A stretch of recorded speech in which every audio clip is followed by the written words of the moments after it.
Scott Pilgrim? So do you want to go out sometime? No, that's okay. You just need to sign for this, alright?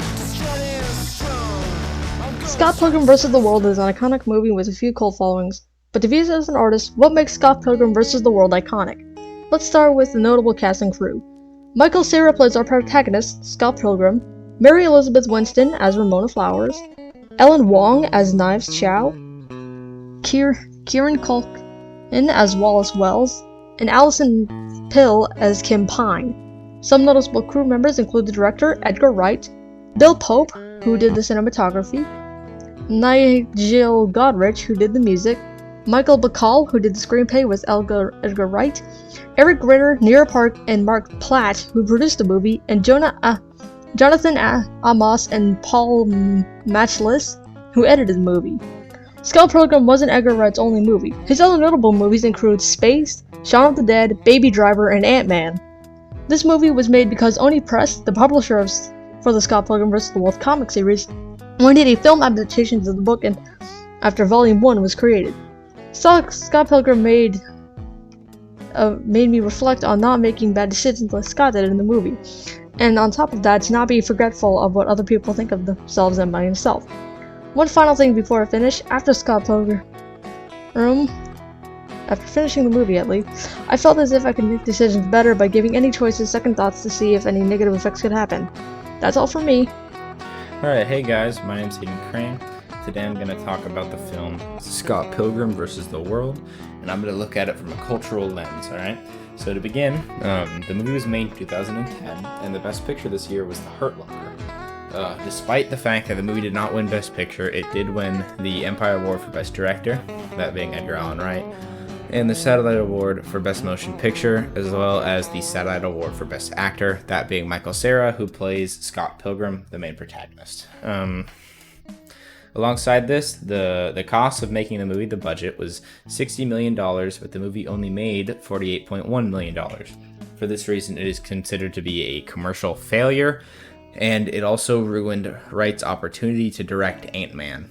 A lens that I want to look at this movie from would be the impact it had on movies after it. Now, an example of this would be The Birds by Alfred Hitchcock. Having watched The Birds, recently actually, I could say that personally I found very little enjoyment in the movie, but I can give credit to Alfred Hitchcock for his use of silence to develop suspense, which up until this point in filmmaking was virtually unheard of. And so for that reason, I can both not be super interested in the movie and understand and give credit to and acknowledge the impact that it made as a whole. Now, despite this, I don't feel like Scott Pilgrim vs. the World had a particularly large impact on movies that came after it. This is mostly because this is reflected in the budget. Very few people had an interest in it besides a few niche groups of people who had read the novels that the movie was based on. There was very little acknowledgement of how great a film it actually was. Of course, that is subjective, but I seriously think that everyone should see this movie. In my opinion, it's a great movie. And I feel like in the next few years it'll have a resurgence, and there will likely be more people, going out and seeing the movie and giving it the credit that I feel it deserves. And lastly, this is going to be a spoilers segment of this, this cultural lens part of the video. So let's begin here. This is when Scott Pilgrim goes to encounter Gideon for the last two times. The first time he announces that he is fighting Gideon for the power of love as he points to Ramona. His ex-girlfriend from across the room looks at him during this, as well as Knives, who is secretly in the room and he is unaware of.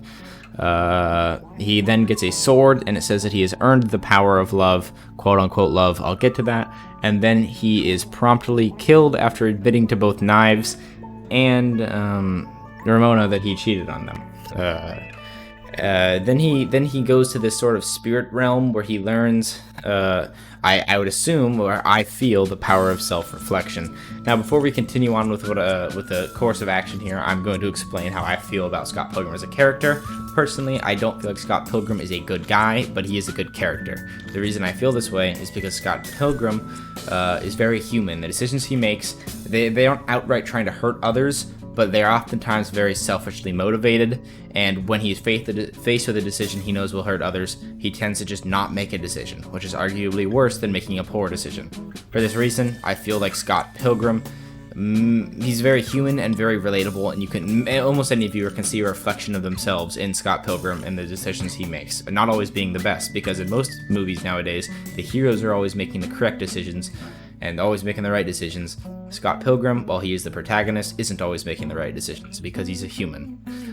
Moving on with what I was saying about the plot, Scott Pilgrim experiences a moment of self-reflection, both literally and figuratively, as he goes through with his one-up, re-entering the building that he was in, and going through knowing the answer to every single question and knowing what's going to happen before it even happens.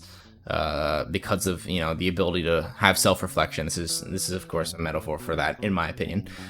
He then gets to Gideon, announces that he will be fighting Gideon for himself rather than the power of love, which is more truthful to himself, and this is why he earns the power of self-respect. Because in reality, his decision for love, like to say that he was fighting for love, like I don't really think that he was fighting for love. I feel like he was fighting for himself. Like his love, quote unquote, was hurting everyone involved. Like even Ramona at some points was hurt by it.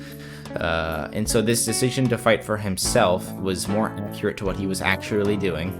And so he does this, and then he admits to both the girls that he had cheated on them, and he sympathizes with them and admits to it and does so with dignity, and they forgive him for it because he is sympathetic and he understands the issues that he had through self-reflection, the issues that he had created, and he's ready to try and fix them and become a better person in doing so. I feel like this, looking back on it, any viewer, if they're paying attention from this lens at this scene in the movie, they can likely pick up on this, and I would hope be able to apply this in their own life and understand that the mistakes that Scott Pilgrim makes are oftentimes the same mistakes that we as other humans are going to make or have made. And in doing these mistakes, after watching the movie, I personally believe that I can go through self-reflection better, and I would hope that other viewers may feel the same, as that's a very important skill to have, and Scott Pilgrim, the film, is reflective of that in the end. Of course, that is just my take on it, and I encourage anyone to watch the movie and express their take. Thank you for watching my segment. Let's move on to the next segment. In terms of artistic merit, Scott Pilgrim vs. the World is easily a 5 out of 5. It's got creative costume design that managed to capture the vibrancy and uniqueness of the source material pretty well. Each character has a distinct sense of style that shows off their personality, which is something you just didn't see with many other movies at the time. Along with that, the performances are top-notch. It's honestly worth a watch because of how well the leads interact with each other alone. You really do feel like you're watching a group of friends hang out, enhancing the film's already nostalgic feel. Even if you don't like the story or main character, you gotta watch this movie just for its artistic qualities alone, since there really is, or was, nothing quite like it. Who this movie is geared toward, who would be interested in seeing this movie? And my answer to that would be just about anyone. I feel like anyone, young and old, can enjoy this movie for different reasons. This being that the movie can be analyzed for deeper value, such as themes around, kind of going around self-reflection or self-respect, which is, I think, a very important theme, and it's pretty easy to pick up. So I think many people will watch the movie searching for that sort of meaning, but it can also just be watched for fun. Like you can sit down on your couch and just watch the movie without thinking about anything else, and it would still just be a fun movie. For that reason, I think that older audiences may find the movie to be both entertaining and have some sort of value in watching it, and then younger audiences, I mean, they'll just have fun watching a movie. It's a fun movie, especially because there's all these video game themes going on, such as like the fight scenes in the movie are very over dramatized, and they're like really the closest thing I compare them to is an anime or a video game. That's kind of the point. I can't think of like a single word to describe them, but they're very enjoyable. They're very fun to watch. It's not how a real fight would take place, and I think that and enjoyment can be found in that from anyone. It's pretty fun to watch. Alongside this, there are various sort of health bars or like onomatopoeia that go on throughout the movie, such as one time the main character is going to the bathroom, and there's a bar that appears above his head called the P bar, and it just drains like a health bar. That's just one example, and I feel like that really adds to the fun effect of the movie. All the video game sort of things going on in the background as well as the foreground. Younger audiences might find that to be interesting and fun because it sort of brings the movie into pop culture.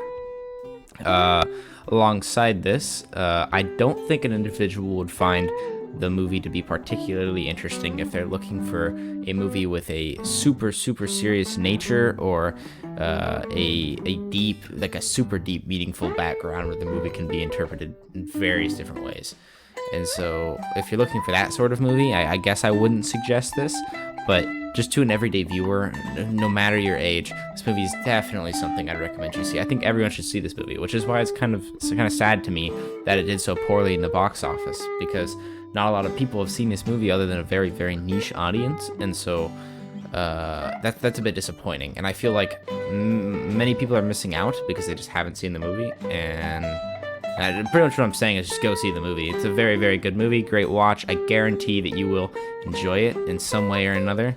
I can't think of a reason why someone wouldn't enjoy it. Like, it's got everything like a really, really good movie should have. Like, it's got like kind of a hidden kind of, not hidden, but a deeper meaning, as well as a just on top fun movie with really cool fight scenes. The humor in it, I found myself laughing quite frequently, and I don't think I usually find movies of this sort of like theme or this sort of genre to be particularly funny, but I thought this movie was very, very funny, and I thought that the fight scenes were fun to watch. The character, like there's actual like kind of character development going on, so it's not like the same character, and that just adds to the themes of self-reflection and self-respect and all that.